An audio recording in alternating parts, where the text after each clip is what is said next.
سورة اخلاص سویو مونږ پیژنو چې دا سورة اخلاص ده.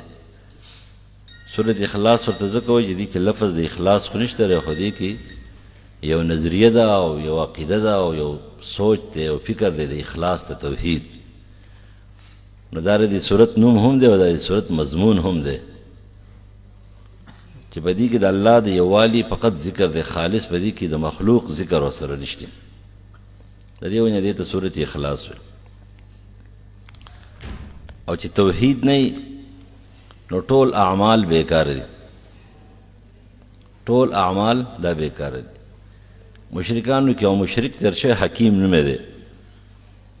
یو ځل امهات المؤمنین عائشه صدیقه رضی الله عنها نبی علیہ السلام ته فرمایي چې د الله رسوله دا حکیم ډېر ښه سړی تېر شوی دی، ډېرې ښه صله رحمي پالله، ډېرې قربانیانې دي، ډېر مظلوم خیال یې ساتلو، ډېر ښه ښه کارونه یې کړي دي. نبي علیہ السلام ویل ټول عمر کې یو ځل لا اله الا الله نه دی ویلی.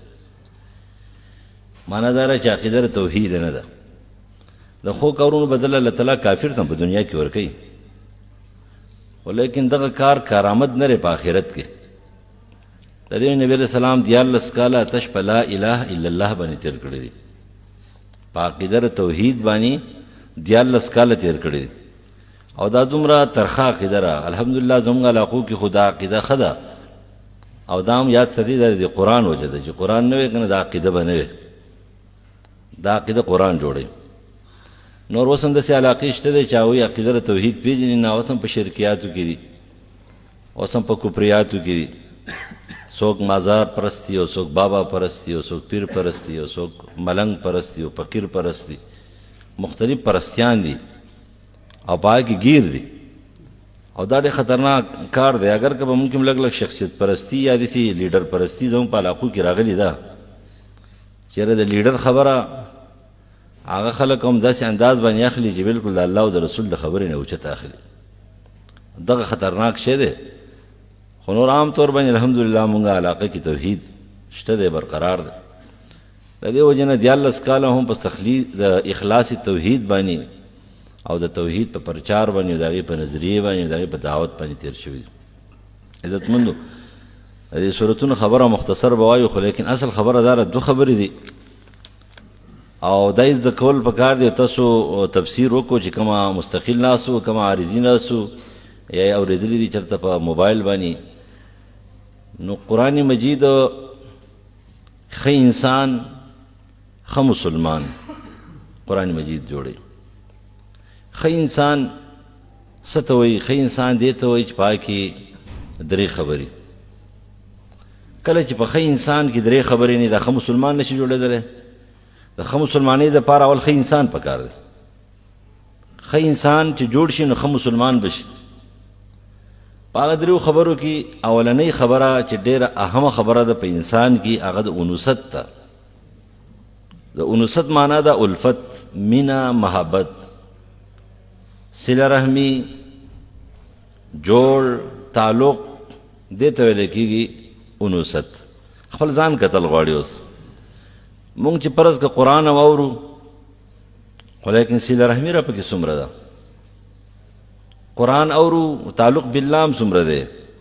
قرآن اورو، تعلق د رسول سره څومره دی؟ قرآن اورو، د ګاونډي څومره حقوق تیا پوره کوو؟ څومره خلک رانه پریشان دي، څومره خلک رانه خفه دي او څومره خلک رانه خوشحاله دي. دا د انسانیت اولنۍ خبره ده. غم خادي، بیمار پرسی، جنازه، دې ته تلل، دا تپوس کول، د مظلوم درد دا در سره، دا مظلوم درد در پکې نه، په انسانیت په انوست کې نه.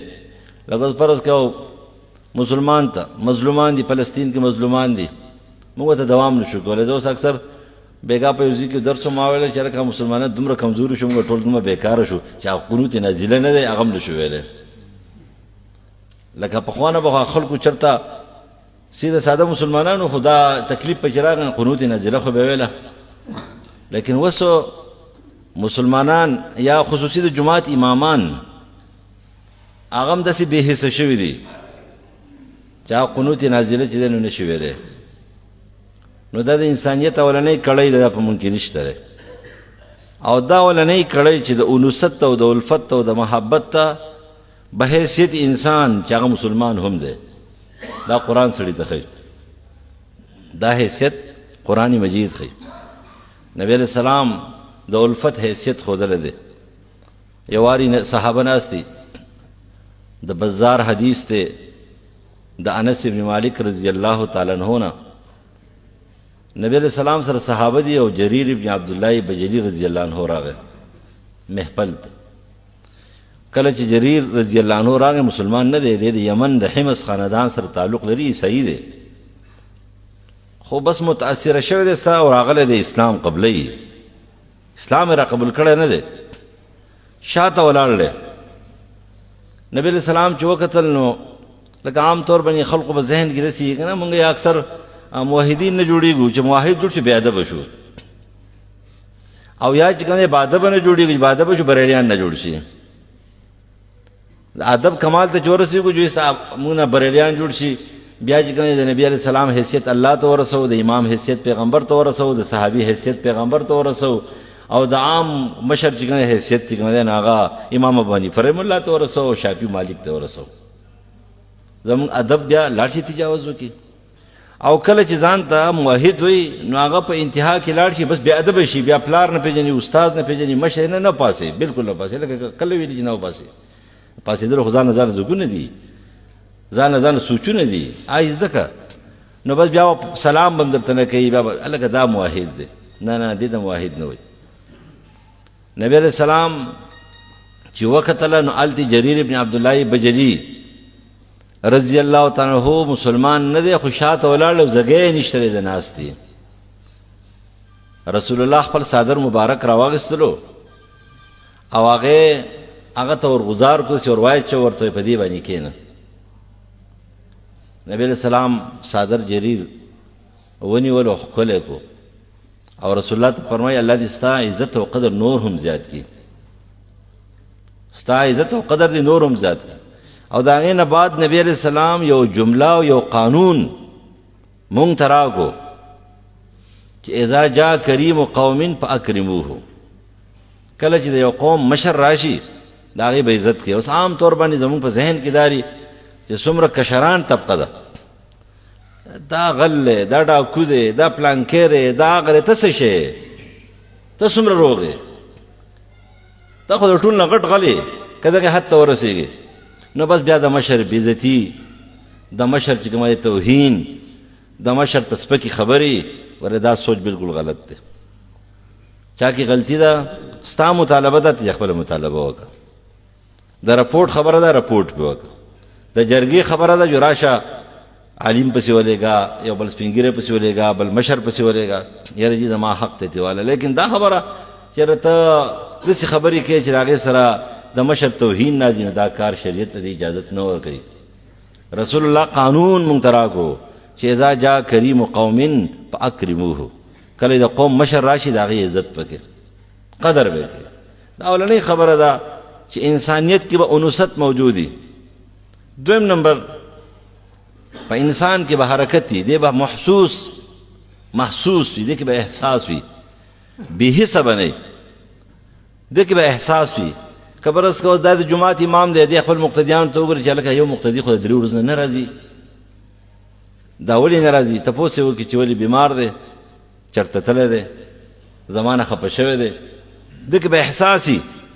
دغه شان مقتدي کې به احساس وي چې زما دا مولانا صاحب دی 24 غنټې دلته به د جماعت کې ماله منځونه کوي او 24 غنټې ټایم یې ماله را کړی دی، او د زندګي به څنګه تېرېږي، دی به ژوند څنګه تېروي؟ یا زما دا ګاونډي دی، د دې ګاونډي خو چې دی نو څه کار نشته، دی خو بیمار هم دی، او چې دی بیمار دی نو د دوایي به څنګه پوره کېږي؟ دا به څنګه کېږي؟ سړي سره احساس وي. هغه مظلوم مسلمانان یاره ژوند به څنګه تېروي، خوراک به د څنګه میلاویږي؟ بیا به سړی خپله نوڼۍ چې کومه دی د فلسطین د مجاهدینو سره او د هغې مظلومانو سره تقسیموي، بیا به سره خپل 10 روپۍ تقسیموي. او چې دی بې حسه دی، خبر نه دی، رور نه پېژني، مشر نه پېژني، کشر نه پېژني، ګاونډي نه پېژني، بیمار نه خبر نه دی. مثال د ځناور دی چې خپل ځان خېټ ډکوي او تشوي. نه، دا دویمه خبره یې پکې چې په دې کې به څه وي، د کې به حرکت وي، اناسیت وي. اناسیت انسان الله متحرک پیدا کړی دی، بې حرکته به نه وي. تحریک چې ورته وایي که نه، دا تحریک اسلامي دی، دا تحریک دی. تحریک مطلب دا نه چې کینه بسو، تحریک چې خلکو چلولی دی شپه او ورځ 24 غنټې د خوراک څښاک هېڅ ټایم به ورسره نه و. سړی کله کله تنګ شي که نه، داسې حد ته به ورسېدل. نو انسان به څه وي، دی به متحرک وي، دی به محسوس وي، دی به احساس والا وي، په ده کې به احساس وي، په دې کې به دا احساس وي دا ګناه ولې کېږي، دې کې به دا احساس وي دا ماشومان نن سبا ټول روان دي برباد شو، په نشو تماشو باندې روان دي، ټول آیس کي، هېڅ چا ته پته نشته دی، مشرانو ته هم پته نشته دی، د کلي مشرانو ته هم نشته دی. کلي کې دي 20-25% چې که نه واړه لاړه ټول آیس کي، تا ته را پته هم نشته، هېڅ چا سره غم نشته دی. یو ځل ما یو دغه شروع کړو مهم یې 15-16 کاله مخکې، ما ته یو کس ویلی ادارې والا سړی، ما ته ویلی جي په قلاره کښېنه، وایي چې کوم خلک ستا سره دا خبرې کوي که نه دا پکې نیم نه زیات میلاو دي، نیم نه زیات په دې شي کې میلاو دي.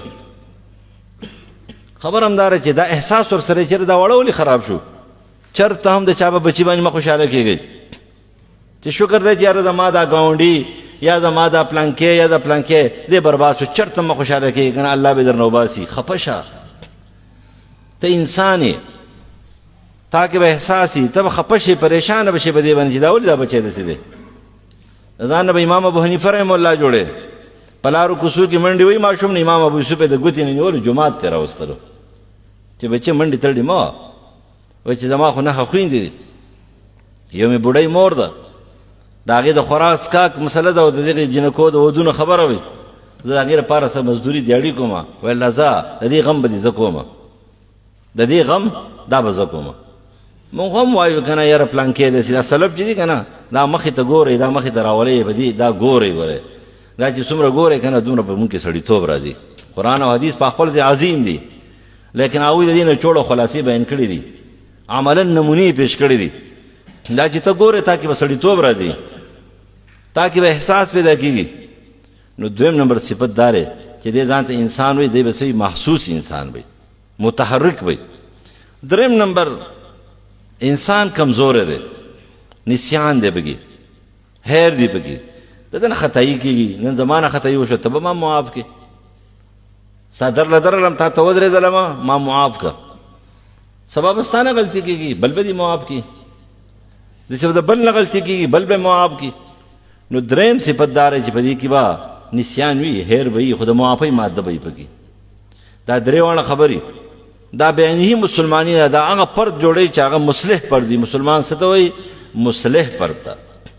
دی به مشرک نه وي، دی به کافر نه وي، دی به بدعتي نه وي، دی به ورانکار او فسادي نه وي، دی په مسلمانانو دماکي نه کوي، دا به مسلمانان نه مړه کوي، دی مسلمانانو په معاشره کې د فحاشۍ او ریانۍ پرچار نه کوي، د مسلمانانو معاشره به ورانوي نه، دی په سوشل میډیا باندې په دې د پلتو خبرې نه ورکوي، چا پسې بکواس نه کوي، دې ته ویل کېږي مصلح مسلمان. دا درې صفتونه چې راشي دا درې دې ته مسلمان وي. د دې وجې نه مسلمان جوړېدل ګران کار دی، مسلماني ګران کار دی، په ټولو کارونو کې له ټول نه ګران کار مسلماني ده. مسلماني څه ته وایي؟ ټول نظام زندگی خپله د قرآن او سنت مطابق کول، دې ته اسلام وایي، دې ته مسلمان وایي. دغه اسلام او مسلمان چې ټوله زندگی ته قرآن او سنت مطابق کې دغه پرهیزګار دی. ځکه امام بخاری رحم الله فرمایي چې ایمان، اسلام، دین، تقوا دا ټول یو شی دی. ولې یو شی دی؟ ځکه دا ټول چې کوم دی په ځان کې راولي. اخوند درویزه بابا خو څه نه دی ویلي چې مسلمان جوړېدل ډېر ګران کار دی.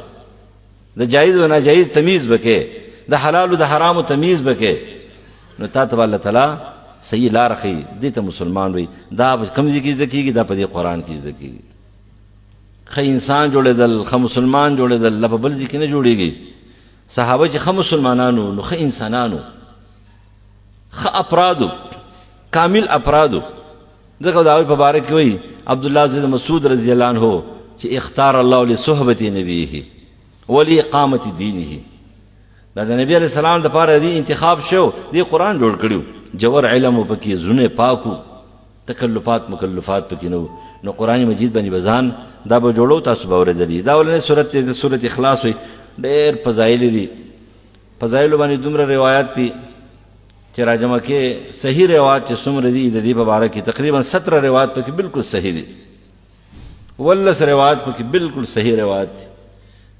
د ابو هريره، د انس رضی الله عنه نوالو، د حضرت عائشې نه، د ابی ابن کعب، د حذیفه د یمان، بشماره روایت په دې دي چې د سلسل قرآن وي.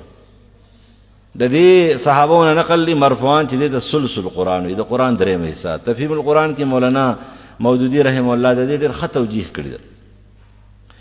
هغه چې نبی علیہ السلام د سلسل قرآن ویل دي، نور خلقم توجیهات کړي دي، خو هغه وایي چې دا توجیه واقعي د عقل تم پرېوځي، دا توجیه ډېره مزدار ده. قرآن مجید کې درې مضامین دا ډېر اهم دي او ډېر مضامین پکې ډېر زیات بیانېږي. یو توحید، یو رسالت، یو آخرت. توحید، رسالت او آخرت. او په سورۃ اخلاص کې خالص د الله وحدانیت ده. په دې وجه باندې دې ته سلسل قرآن وایي. د قرآن مجید درېیمه حصہ دا ورته په دې وجه وایي چې په دې کې توحید ده. نو دا توجیه کړې ده، ډېره مزیداره توجیه کړې ده. نور بشماره روایت دي. یو صحابي د انس بن مالک رضی الله عنه فرمایي هغه د دې تلاوت کوي، داسې دا تلاوت ورته یې د مسلمان کار خو خیر دا دی چې هغه ته به خپل عمل ډېر کمزور ښکاري، خپله نیکي به ته ډېره لاندې ښکاري، خپله ګناه به ته ډېره غټه ښکاري. انس بن مالک رضی الله عنه فرمایي چې د نبی علیہ السلام په زمانه کې کومه ګناهونه چې موږ ته مهلکات تباه کوونکي ګناهونه ښکارېدل، ستاسو زموږ په سترګو کې په نظر کې د خسنې برابر نه دي، د خسنې برابر نه دي. نو د مؤمن صفت دا دی چې دی به ګناه په خپل ځان باندې غر ګڼي، غر دا په ماره پاسه غر دی، او خپله نیکي ډېر اعمال ډېرې نیکۍ دا به ته ډېرې کمې ښکاري او دې هم کمې. که فرض که د نعمتونو په مقابله کې شي خو ډېرې زیاتې کمې دي. خو مؤمن به یې هم داسې نو هغه ته د خپل تلاوت داسې کم ښکارېدلو. چېرې دا خو زه مختصر غوندې تلاوت کوم د سورت اخلاص. نبی علیہ السلام د هغه تلاوت واورېدلو، سهار هغه ته وویله چې ته کومې سورت ته تلاوت کې دا د قرآن د درېیمې حصې برابر دی. او د هغې په وجه باندې د صحابو نه وروسته بیا تپوس وکړو چې تاسو کې څوک دا طاقت لري چې د قرآن درېیمه حصه د شپې تلاوت کړي. صحابو ورته وایي د الله رسوله درېیمه حصه تلاوت د قرآن څنګه سړی کولی شي؟ ولې هغوی نه شو کولی؟ ولې نه شو کولی؟ ولیکن د تدبر سره نه و. قرآن لس سپارې نه خو درېیمه حصه د دې تلاوت کول د تدبر سره ډېر ګران کار دی چې ته پکې ځان هم ګورې او ته پکې خپله ګناه هم ګورې او خپله نیکي هم ګورې او د خپلې نیکۍ دپاره پکې لار هم ګورې چې دا نیکي په کومې طریقه به کومه او د څومره ګناهګار یم او څومره چې کومه دی ما نیکي ده په کومې طریقه به ځم چې ته پکې دا ګورې. دا خو ډېر ګران کار دی، دې تدبر وایي. نو په تدبر سره، په سوچ او فکر سره او په ترتیل سره د قرآن مجید تلاوت خو ګران و. نبی علیہ السلام ته وفرمیل چې په تاسو کې یو سړی سورت اخلاص یو ځل وایي نو هغه ته به د قرآن د درېیمې حصې ثواب ملوي. دو صحابه دي مختصرا. یو صحابي د مسجد قباء امام دی او یو صحابي هغه امیر لښکر دی. د یو طریقه کار دا دی چې کومه د جماعت ته امام دی نو دې سورت اخلاص وایي، وروسته پسې بل سورت وایي، او چې کوم امام لښکر دی او امیر دی نو هغه سورت وایي، وروسته پسې بیا سورت اخلاص وایي. د دواړو په باره کې شکایت وشو. مقتدي کار هم دا دی چې شکایت به کوي، ته به شي خو صحیح شکایت و. ځکه چې مقتدي شکایت نه کوي نو هغه سره مقتدي نه دی. دې ته وایي چې دې زمانې ښځې جنګ نه کوي که نه هغه څه ښځه نه چې کور نه ورانوي نو هغه څه ښځه ویلی کېږي، چې دا اولې میاشتې کې چې کوم جدا نه شي نو هغه څه ښځه وي. دغه شان مقتدي هم دې ته ویلی کېږي چې هغه همیشه دپاره شکایتونه کوي. خو صحیح شکایت خیر دی، خپل امام ته مخکې شکایت کوئ یاره جي داسې کار دی، تاسو دا کار کوئ دا ټیک نه دی، پټو ته ووایه. خو مونږ خو وایو چې نه ښکاره ویل غواړي چې پرېږده څه معمولي غوندې خبره ده، خبره هم غلطه وي. خو لیکن د دې صحابو شکایت خو داسې نه و که نه، هغه خو سم شکایت و. ځکه هغو سره بحث پې کړی دی چې ته یو صورت وایه دوه مه وایه. هغه ورته چې زه خو همدغه شانتې یم. او امامان داسې وو چې دواړه چې وکتل هغوی چې لکه د قسم امامان دي اوس پرېښودی هم نه شو. نبی علیہ السلام ته شکایت وکړو. نبی علیہ السلام ورته وویل دواړو نه تپوس یې وکړو تاسو ولې داسې عمل کوئ؟ هغوی ورته ویل دې صورت سره یو ورته داسې ویل چې په دې کې د رحمان صفتونه دي ښایسته ښایسته، دې صفتونو زه راښکودلی یم. او بل ورته وایي زه دې صورت سره ډېره زیاته مینه کوم. نبی علیہ السلام ورته فرمایي د دې صورت ته مینه به تاسو جنت ته داخل کړي. په دې وجه باندې صورت اخلاص اعتقادي لحاظ سره، نظریاتي لحاظ سره، تلاوت سره، په پوهه سره ځان پرې کولو، تلاوت هم کوئ، وظیفه هم کوئ. د دې لپاره څه حدبندي نشته. کوم صورتونه د حدبندۍ دي 200 ځله ویل یا 50 ځله ویل ان هغه روایت اکثر چې کوم دي نه موضوعي دي او هغه صحیح نه دي. د دې ونې کم صحیح روایت دي پاکي حد بندي نشته هغه داري چې سورۃ اخلاص سلسل قرآن دی بس څومره چې ویل شي دا وایا د دې وظیفه هم کول شي دا عقیده د خپل جوړه ک. نو قول وای پیغمبر زه تاسو دې آیت چې کوم دي د ترجمه تاسو بار بار کیږي زه ولکه ترجمه د دې وکم. قل نبی علیہ السلام ته چې وایا دا هوا دې ته موږ مبتدا وایو دا مبتدا اول او دا لفظ د الله د مبتدا ثانی ده او دا احدن د دې خبر ده. د دې یو ترجمه ده قل وای پیغمبره الله کما الله چې خلق ته پوښت کې قل وای پیغمبره الله دې الله یو دې. تاسو ته پوښت کوئ دا غیر د حسب و نسب ناغه الله دې او الله یو دې دا یو ترکیب. دویم نمبر دا چې هوا دې ته موږ ضمیر شان وایو عربی زبان کې دا د یو شي د عظمت لپاره د غټولو لپاره مخکې څه شی ذکر نه وي. پښتو کې تاسو وایي د یو خبرې د غټولو لپاره پښتو کې تاسو نه چې لکه شان د خبرې دا ده عظیمه خبره ده خبره خو تاسو ذکر کړی نه ده دا د غټوالي لپاره ذکر کیږي. نو دویم دا چې هو ضمیر شان ده او دا وروسته د جمله دا خبر مبتدا شو او خبر شو نو بیا معنا دا شو چې وایي پیغمبر شان د خبرې دا ده الله یو ده. دریم ترجمه دا چې دا چې دا هو دا مبتدا او دا لفظ د الله د دین بدل له او دا وروسته چې کومه نو دا دویم بدل له یا دا مبدل منه دی هغه بدل له دوانه چې شو دا خبر شو د هو د پاره. نو بیا به ترجمه دا سی وکي چې او پیغمبر هغه الله چې خلک د حسب و نسب ته پوس کوي هغه الله یو دی هغه الله یو دی.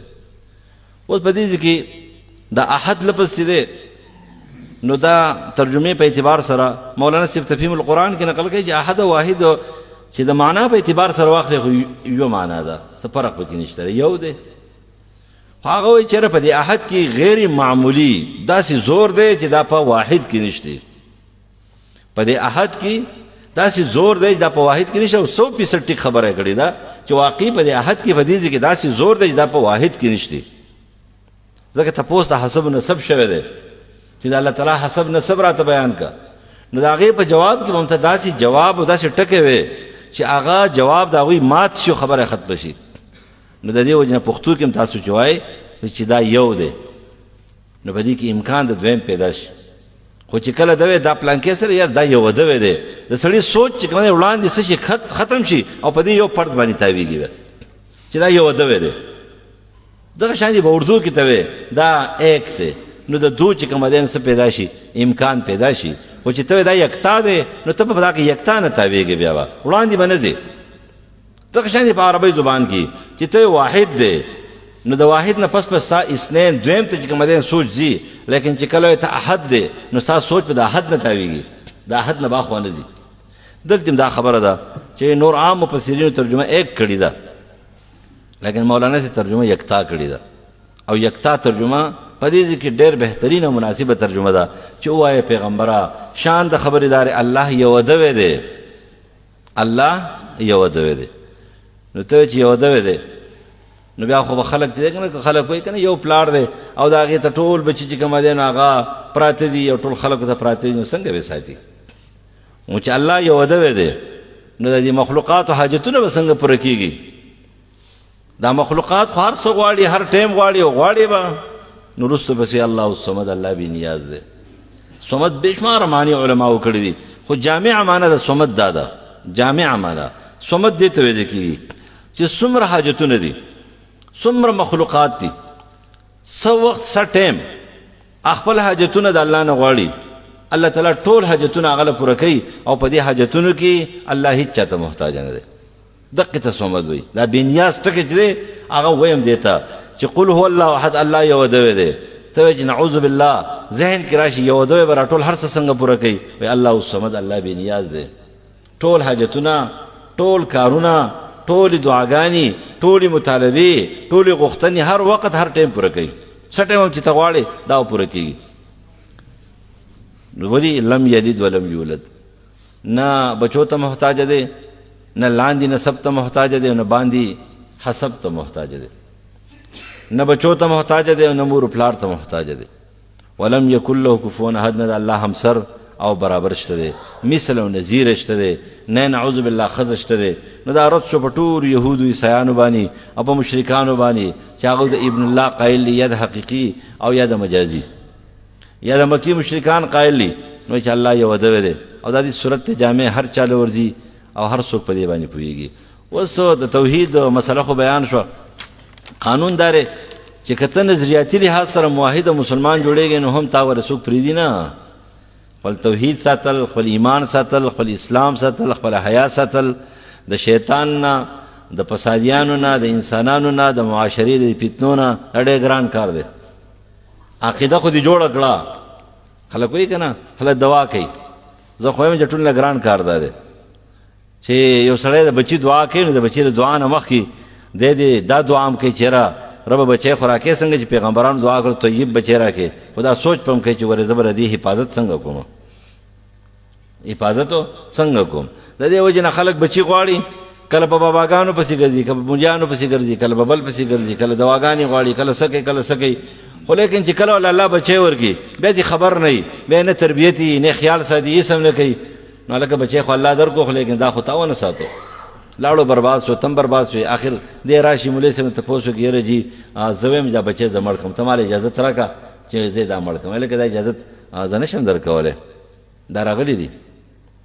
بچی دېس حد ته ورسېږي چې پلار مجبور شي وایي ما ته ووایه اجازت راکړه چې زه دا مړ کړم.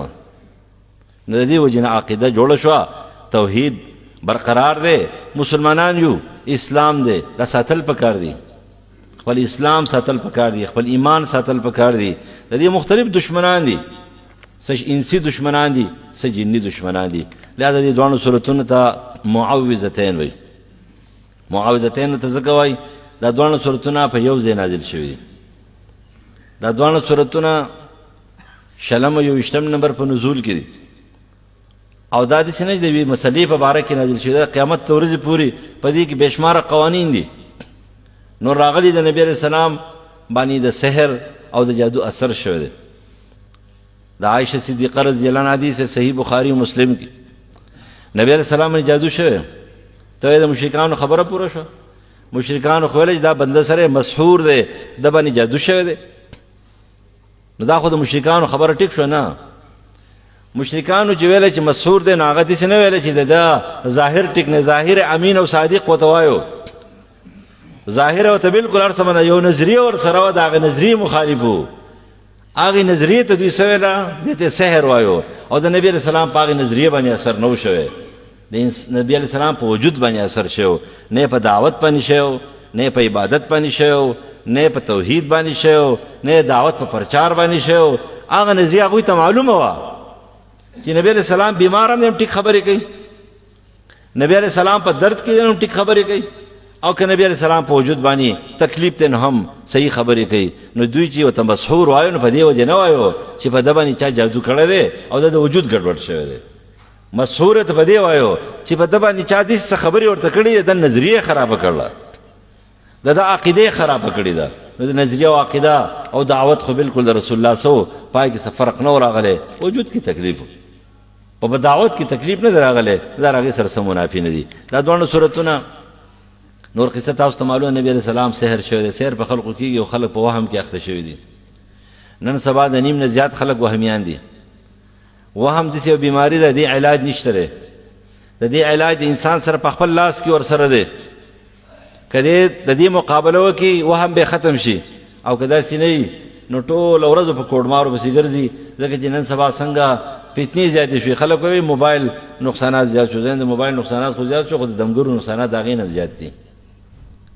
دا شیزونه چې کومه شروع شي، د اټۍ چې ګلو شوي دي خطرناک شی دی، دا ډېر زیاتې شوي. دا جادو منتري او د دې په نوم باندې عجیبه غوندې خبره ده. غټ غټ خلک دي، هوښیاران خلک دي. زه دلته ناست یم دې ځای کې نه وایم دې باغ کې چې هلکه ستا ښځه ستا په کور کې په هغې جادو شوی دی، چا تړل ده؟ یا لکه شیخ صاحب دا ته څه ګډې وړې وې؟ ته دلته ناست یې، سړی دلدلی نه دی. د دې ځای کې نه څنګه خلقو له بیماریانې زیاتې؟ یو ته وایي چې ته چا تړلی، بل ته چا تړلی. خلک وایي په تا باندې پیریان دي. څنګه پیریان دي؟ ویل جي دا ګم پیریان دي. لکه ته دې زړه ته دننه ورننوتی تش مار کړي دي، کله 21 پیریان دي، کله 80 پیریان دي، کله 13 پیریان دي. نبی علیہ السلام چې کله ورته اولني پیریان ملاقات شوی دی خبرې کړي دي، تاسو پته نبی علیہ السلام د هغې تعداد نه بیان کړی. صحابه ویلي دي، چا ویل 9 دي، چا ویل 12 دي، چا ویل 6 دي. نبی علیہ السلام نه دی ویلي چې دومره دي، دا خبره نه ده کړې. اوس موږ ته دا پته ده چې یو پیری خامخا یو شیطان دار انسان سره قرین شیطان دی او ورسره جوخت لګېدلی دی، نور پته نه څومره پسې نښتي دي، په دې غوږونو پسې، په دې سټ پسې، په دې یختو پسې. نو د دې وجې نه یو دا وهمیات دا پرېږدئ او ښه صحیح سوچ والا جوړ شئ. قرآن مجید چې کوم دی ټولو علاج دی. دا صورتونه دي امهات المؤمنین عایشه صدیقه رضی الله عنها فرمایي چې نبی علیہ السلام هره شپه د دواړو صورتونه درې ځله چې دی دا ویل او بیا په ځان باندې څه پوکل، په ځان باندې دا پوکل او دا لاسونه به په لاس یې پوکل، ټول وجود به راښکودله. بیا چې کله بیمار شو نو نبی علیہ السلام په لاسونو مبارک به هغې دم کولو او دقه لاسونه مبارک پې د هغه دا په وجود باندې راښکودل. لہذا دا صورت دی، دا د دم صورت دی، ځان پې دموئ. قل ووایه پیغمبره. اوس مونږ وایو قل ووایه پیغمبره، نو نبی علیہ السلام ته خو الله ویل چې قل وایه پیغمبره، نبی علیہ السلام صحابو ته چې قل وایه پیغمبره، نو مونږ چاته وایو چې قل وایه. نو دا یو خبره یاد ساتئ، د دې په باره کې ابی ابن کعب رضی الله عنه نه خپل شاګرد تپوس کوي چې قرآن مجید کې دې قل څه مطلب دی چې الله تعالی رسول الله ته چې قل وایه، هغه وویله. بیا نبی علیہ السلام صحابو ته چې قل وایه، نو اوس مونږ چاته وایو چې قل وایه. نو هغه ورته ویل چې دې تپوس د ټول نه مخکې ما کړی دی، یعنې صحیح حدیث دی دا، ما کړی د نبی علیہ السلام نه چې د الله رسوله مونږ چاته وایو چې قل وایه. اول هم داسې به وی، ما ته هېڅ حکم راغلی دی، داسې به وی، لیکن دا ځان سره کلام دی. قل وایه ځان ته وی، پښتو کې چې نه هم ته چې کله ځان نه ناست یې که نه، نو چې کله خبره ډېره محکمه وي ته وایې چې ځان ته ووایه، دا خبره وکړه. دا په خوله څوک نه وایي، نفس باندې، په زړه باندې، په اندرون باندې. نور دا حکایت دی، څنګه چې حکایت راغلی دی هغه شانتي به وي. دا یوازې د دم صورتونه نه دي، په دې باندې نبي علیه السلام مونځ کړی دی. عقبه ابن عامر رضی الله عنه حدیث ساري مونځ پې کړی دی، کله کله مختصر مونځ به رسول الله کولو، په دې دواړو صورتونو باندې 2 رکعاته کړي دي. د مسلم حدیث دی، د ساري مونځ یې کړی دی. نو قرآنیت هم دغه دی، نور بې شماره دلایل دي، خو لیکن ته به څه وایې، ځان ته وایې قل ووایه. څه ووایم؟ داسې ووایه، الله درته حکم کوي ووایه. څه وایم؟ اعوذ برب الفلق. د دشمن نه یېرېږئ، خپل عقیده نظریه اسلام ساتل غواړې، نو ووایه پناه غواړم په رب د سبا. فلق عربی زبان کې شق شلولو ته وایي، شلیدلو ته وایي. انفلاق چې کله شیشه 2 ټوټې شي که نه ته انفلاق وایي. سبا هم راخیږي، نو چې کله سبا راوخیږي نو تیاره چې کومه دی نه ختم شي او رڼا شروع شي، نو تیاره یې وشلوله، رڼا ترې راووتله، تیاره یې وشلوله، رڼا ترې راووتله. نو فلق سبا ته ویلی کېږي. دې کې سوال دی ربه، سبا چې راوخیږي ټولې تیارې ختمې شي، ټول غمونه ختم شي، ټول زهریله اشیا، زهریله اوسېدونکي ټول لاړ شي خپلو خپلو ځګونو ته. انسان چې کوم دی په آرام باندې راوځي او خپل سفر شروع کړي، خپل حرکت شروع کړي. نو ربه څنګه چې سبا راوخیږي او ټولې تیارې ختمې کړي، دغه شان د دې صورتونو په وینا باندې ربه زما د زړه، زما د سوچونو تیارې ختمې کړه. کومه تیارې چې ماته د دې مخلوقات د وجې نه راغلي دي هغه ختمې کړه. نو ځکه وایي چې برب الفلق. رب څه ته وایي؟ رب عربي زبان کې د تربیت نه دی، د ادنا نه چې شی اعلی ته رسوي په مزه مزه باندې دې ته رب وایي، مربي، تربیت کوونکی. د ادنا نه یو شی اعلی ته په مزه مزه باندې رسول. او د رب په دې معنا کې سو الفاظ دی چې دا وایي چې برب الفلق. یو چې اللهم سړی وایي، اللهم. نو علامه سیوطي جلال الدین سیوطي اتقان په علوم القرآن کې نقل کوي چې سړی اللهم وایي، دې مطلب دا دی چې د الله تعالی ټول صفتونه ذکر کړه په دې یو جمله باندې، په دې یو جمله. نو په دعا کې خلکو کې اللهم یا الله، دا داسې یو جامع لفظ دی. او دویم چې ته برب الفلق، نو تا دا اعلان وکړو چې ای زما خالقه، د نش نشته کوونکیه، ای زما رازقه، ای زما مالکه، ای زما حاکمه، ای زما سیده. دا ټول صفتونه دي په رب کې راجمع کړه چې الله خالق دی، رازق دی، مالک دی، حاکم دی. دا څلور خبرې خدا سي دي چې دې ټول صفات راجمع کړي دي، جلالی او جمالی. نو چې تا ویل چې ای زما ربه، نو ای زما خالقه، ای زما رازقه، ای زما مالکه، ای زما حاکمه، څه غواړې؟ من شر ما خلق، د مخلوقاتو د شر نه حفاظت غواړم. کم خلق کم مخلوق چې په هغو کې د شر کم ماده ده د هغې نه ما بچ کې. ومن شر غاسق اذا وقب، او د شر د غاسق نه. غاسق یو معنا دار عبدالله ابن عباس رضی الله عنه ترجمه د دې شپه کوي، حضرت علیم شپه کوي. عبدالله ابن مسعود رضی الله عنه شپه ترجمه کړې ده چې ومن شر غاسق اذا وقب.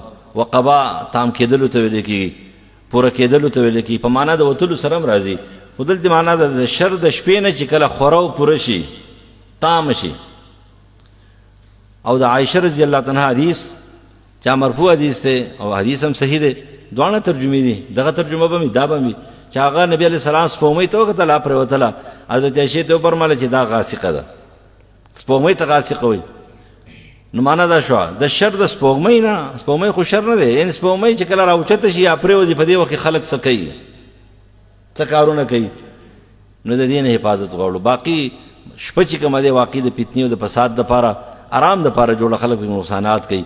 نو د شر د هغه شپې نه چې کله خوره او پوره شي، او د شر د هغه سپوږمۍ نه اذا وقبه په معنا د سقوط او ذهاب سره به شي چې کله وغورځېږي بیا هم تېره شي.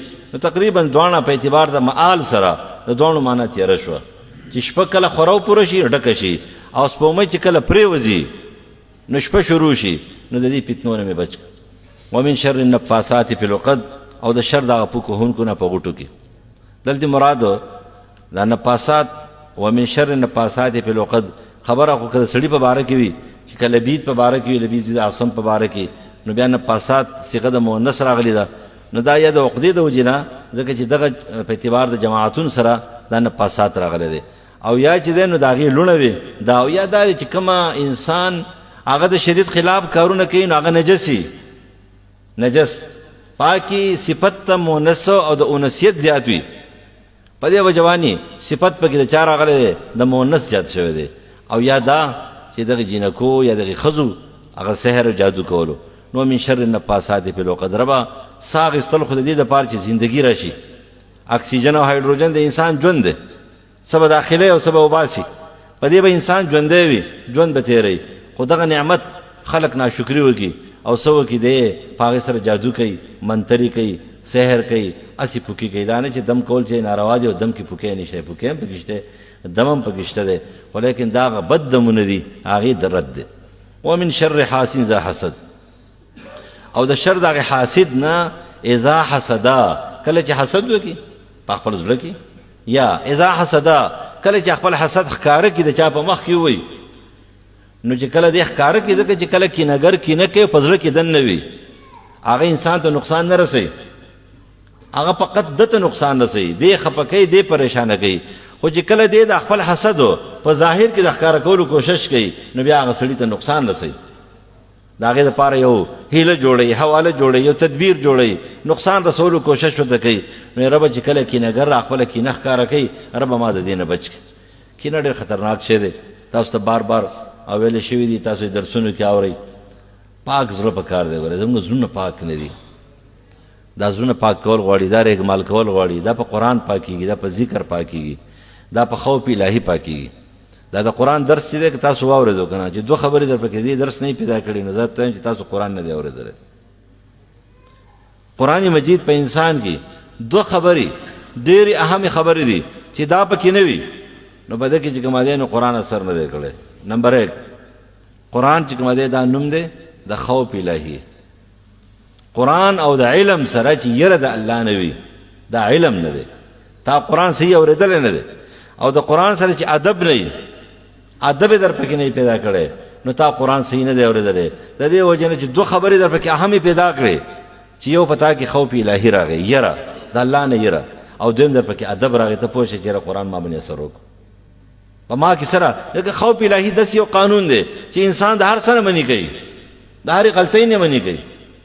نو اوس ځان کتل غواړي چې څومره خوف را پکې راغلی دی، څومره یره، او دویم ادب را پکې څومره پیدا شوی دی. زړونه پاکول غواړي، قرآن د پاکولو دپاره دی، هم اندروني هم بیروني انسان پاکوي، هم د انسان انفراد جوړوي، هم اجتماع جوړوي، کور جوړوي، ماحول جوړوي، هر څه برابروي. نو د دې وجې زړه پاکول غواړي، د کینې نه ځان ساتل پکار دی چې موږ وساتي. دا د شیطان بیماری، دا د یهودو بیماری، دا د ښځو بیماری، دا اوس د سړو بیماري زموږ د ټولو بیماري داسې خوشي بیماري ده هېڅ څوک نه برداشت کوي. د حسد نښه داره کله چې یو سړی د چا صفت کوي او ته وایې چې ډېر ښه سړی دی، هغه هغه مقابل مخامخ چې ناست دی هغه هم وایي ښه سړی دی په ظاهر کې، خو لیکن چې کله ته صفت وکې او هغه سړی نه وي مخامخ صفت نه، نو دې ضرور وایي چې یاره ښه سړی دی خو بس پوه شوئ دا کینهګر دی. چې ته ویل ښه سړی دی خو دا خو ټکی چې دی نه دا د زړه هغه بلاست دی اکینه ده بس خلی شه ستا ورته وړاندې څه کار دی. که داسې یو عیب وي چې د هغې عیب نه چې کوم دی معاشرې ته او اسلام ته نقصان وي، نو بیا دغه سړي ته وایي چې وروره ته دې سړي سره ګرځې، خو په ده کې دا عیب د اسلام ته نقصان دی، د دې نه په ده کې اسلامي عیب دی یا په دې کې د معاشرې عیب دی، دا ماحول دپاره د غټ نقصان دی. ځان ساته د سړی پوه کړه بیا ښه خبره ده. لیکن چې نه پکې معاشرې ته څه وي نه پکې اسلام ته څه وي او ته چې دی نو څه وایې چې بس خو نو خو مطلب دا دی چې دا سړی ډېر ستا ګنده دی او دا سړی بعضې خلک یې دا بدي زماني بس دا چې مکمل لګیا یي که نه دا ښه سړی. بعضې خلک یې سم بکمن ګرځي. دا قرتي خبرې موږ یو ځل یو سبق په 1990 کې یو ځای ته لاړو میراث هم وایو 400 طرف ته چې موږ جومات ته لاړو، یو سړی راغی زموږ سره میلاو شو دومره په مینه باندې او زر راوړو چای هم راوړو پراټې هم راوړې. زما ملګری اوس پاتې شوی الله دې وبخښي قسم د لمبې زوی قسم دی چې هغه بدعت او دا شیزونه دا سر نه برداشت کوله نه سړي ته به سیده لاندې وتو چا به مړ کړی وی که نه او چا پې زور هم پکې و ماشاءالله. نو هغه ته ما هسې وویل یاره ما له دې سړي نه زه سخت ویرېدم. ما ته ویل څنګه؟ ما ورته ویل چې دا څنګه داسې په مینه لاړ خو زما راز ډېر سخت خفه شو د ده پرې مینه خفه شو یو دم دا به څه چل شي څه وجه ده؟ ما ته ویل یاره مړه ستا دا خبره ډېره غلطه وي. ما څنګه او چې ته خبره وکړې هماغه شان دي ما لمونځ ته برې جومات کې دومره غټ رکاوټ جوړوي که نه ته به یاد ساتې او حقه شی یو هفته پس دومره غټ رکاوټ راته جوړ کړو. کله به ویل دا مودودیان دي کله ویل دا وابیان دي کله ویل دا پلانکې دی. هغه ځای ته به خبره کوله هغه ځای اخر کې ته کور ته لاړو دواړه چې که الله دې غر کړه موږ 2 میاشتو سبق له راغلي وو نه موږ تقریرونه کوو نه بیانونه کوو طالبان یو استاد موږ نه اوس په قلاره ونه کښېنې که نه خیرې به م درته کړي بیا به خفه ګورې سړی ماسې به د خیرو وایي نو خیرې به ته چېرته کولې. نو خبره همدا ده چې دا زړه نه دی دا پاک ساتل پکار دي او دا پاکول پکار دي. زموږ زړونه پاک نه دي ورې دا ستره کول غواړي ځای پاک کړو نن زړه پاک کړو یو بل ته پاک کړو. نو کله کله سړی بدې زومي غلې ناسي خبرې اترې هم نه کوي خو چې شروع وکړي نو هغه څه ووایي چې ته به حیران شي په 15 منټه کې ټول خلک خفه کړي. نو الله دې موږ د دې کینې نه دې بیمارۍ نه وساتي او د دې په باره کې بې شماره حدیث رسول الله فرمایي وایي دا حسد دا بیماري دا نیکۍ داسې ختموي لکه اور چې وچ لرګي څنګه سیزي یو دم یې ختم کړي یو پخ وکړي او بس ترو کې لاړ چې وسوځي. په دې بل صورت کې دشمن یو دی خو خطرناک دشمن دی. وایي پروردګاره زما دشمن داسې دی چې زه یې نه پېژنم او ما پېژني. تاسو به د خلک یو کس و هغه د غلو سره برابر شوی چېرته یو ځل هغه ورته چا ورته ویل چې لکه شپې ته ایسار شه ویل زما داسې غل دی چې ما پېژني او زه یې نه پېژنم ما پېژني او زه یې نه پېژنم پوره غل په قراسن له الله دې وبخي.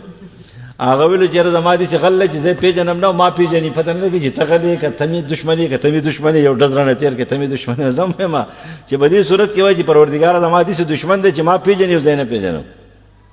اوس د هغه دښمن نه بچاو خو ډېر ګران دی او چې راځي نو څنګه راځي چې راځي نو داسې په طریقه باندې راځي چې حیران بشي. قرآن د هغې ذکر کړی دی وسواس دی. وسواس څه ته وایي چې شڼېږي او رپېږي او ګډېږي او خاندي او بړق او یو شی راوړي بل شی راوړي او تاله راځي او غاړې درله درکوي دغه وسواسي. دا د دې ګونګرو د شرنګ ته ویل کېږي د زیوراتو د شرنګ ته ویل کېږي. نو داسې قسم خلک چې کوم دی تعالی په دې طریقه راځي کله په یو شکل کې کله په بل شکل کې د خوشحالۍ مړه دا تاسو دروغ وایه خو ډېر ښه سړی دی لیکن د هغه به خپل مقصد وي. نو پروردګاره زما داسې دښمن دی چې اول یې پېژنم نه او چې که فرض که راځي نو هم راته پته نه لګي ځکه چې په ورورولۍ په شکل کې راځي کله چې دی نو په خوشحالۍ کې راځي کله ترخان دي کله څه کوي. نو پروردګاره ما له دې نه بچ کړې. نو کېدای شي چې دا صورتونه د موبایل دپاره وایي ځکه دا موبایل هم وسواس دی دا سړي ته شرنګېږي همیشه دپاره سړی چې کوم دی ته زورور وایي ما چې په دې کې زه قیسې ګورم زه پکې دا ګورم زه پکې دا ګورم ما ته خاندي ما ته ګډا کوي او ته ما ته وایي چې دا پرېږده نو دا شیطان دی ځکه چې دا هم وسواس دی.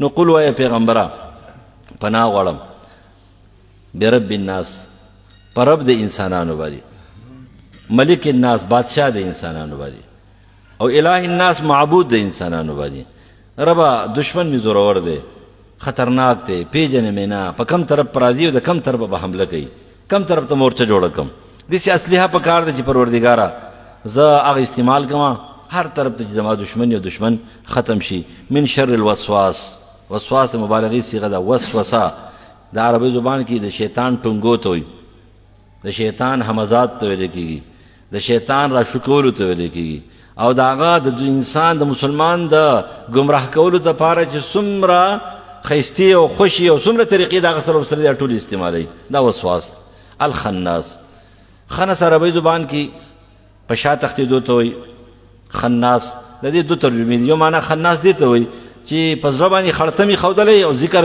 ته وکړي نو دې وتښتي په شا باندې دې خناس دی لیکن د خناس بله معنا د وسواس سره دا لګي امام رازي او ترجمه دا کړې وسواس خناس معنا دا چې دې حمله په یو طریقه وکړي نو بیا راتاو شي په بل طرف باندې حمله وکړي بیا چې کله په هغې هم کار ونه شي په بل طرف راتاو شي بیا حمله وکړي نو کله د مشرق نه راځي او کله د مغرب نه کله د جنوب نه او کله د شمال نه خو تا به ګمراه کوي نو پروردګاره د وسواس نه پناه غواړم چې خناس دی چې حمله کوي په شا تختی حمله کوي په بل طرف را باندې بیا راتاویږي او بیا را باندې حمله کوي هغه چې وسوسې چې په سینو د خلقو کې د پیریانو نه او د انسانانو نه قرآن مجید دا ختمیږي نه دا را قیامت ته ورځې پورې د ټولې زندګۍ کتاب دی د دې وجې نه ستا مثال به دې سره د هغې مسافري چې کومه مسافر خپله بستره کور ته راوړي خورۍ کي ډډه پکې ولګوي بس بیا یې راغونډه کړي ویې تړي په اوږې کښې بیا روان شي دې ته حال مرتحل وایي عبدالله زید عباس رضی الله عنه فرمایي امام ترمذي نقل کوي چې د قرآن سره مثال به زمونږ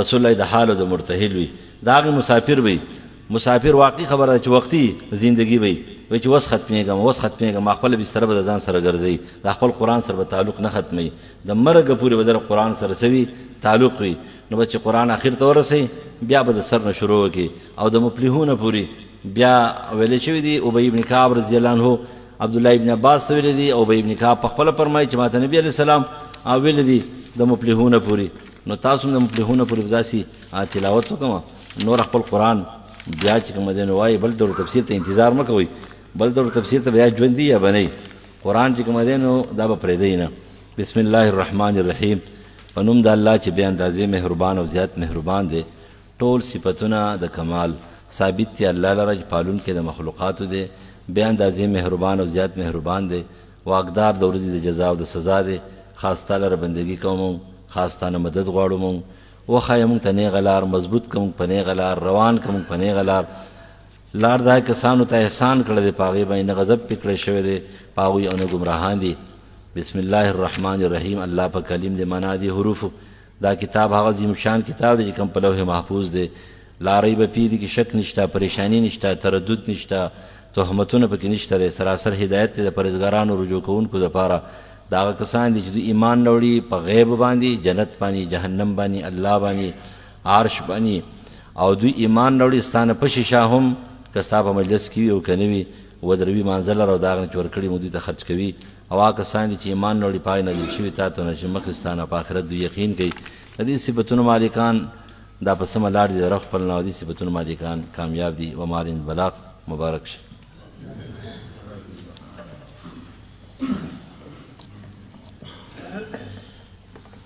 انشاءاللہ دعا با امیر صاحب کوي د هغې پورې شي هغوی د دې ټیم مطابق سه هدایت مولانا سید الله صاحب به خبرې وکړي انشاءالله دعا کوو